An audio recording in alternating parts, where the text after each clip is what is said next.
Are your flip notes for mixture, solutions, and suspensions. These are really short. This is something you've definitely had before, and I'm just going to put them up there and explain a couple words to you. A mixture is a material composed of two or more elements or compounds that are physically mixed together but not chemically combined.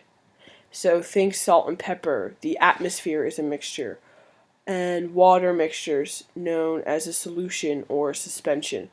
Again, they're not chemically combined, so that means you could undo the mixture. You could separate the nitrogen from the oxygen in our atmosphere if you wanted to. Salt and pepper, if you had a mixture, it would be terrible, but you could pick out all of the pepper from the salt, and then you would have just salt and just pepper. Mixtures are substances that retain their original properties. So there are two types of mixtures, homogeneous and hetero. Think homo, the same.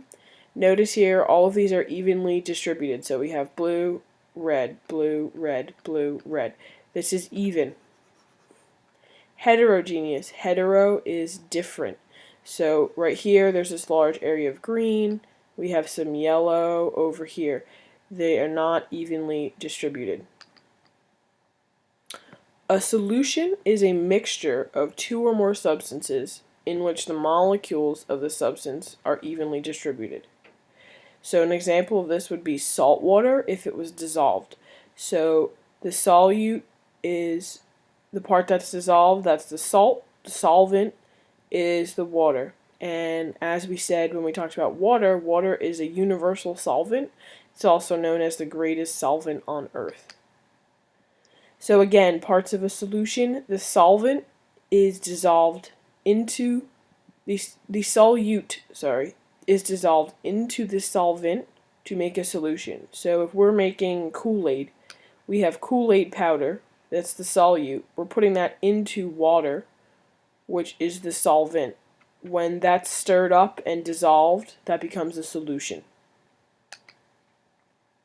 If we have too much Kool-Aid powder, that would be a saturated solution. So when you have that powder on the bottom, if we poured a whole bunch in, we mixed it up, we let it sit, maybe we heated it, and it still couldn't dissolve at all, that's called a saturated solution. So you have this solid area on the bottom. Suspensions. Particles in a suspension settle out over time because they're large. So it's not that there's too many of them, it's just the size of them cannot be dissolved. So a mixture of water and non-dissolved materials. Example of this is your blood. And then the last thing is a colloid. So particles in a colloid are intermediate in size, but they don't settle out over time. So if you're looking at these beakers here that we're comparing, the solution, although it's red, you can see through it. This is a transparent red.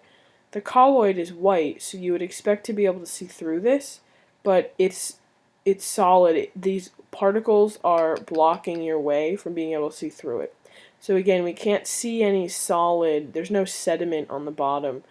So it's not really a saturated solution or anything, it's just these particles are so big that we can't see through them like you can in a solution.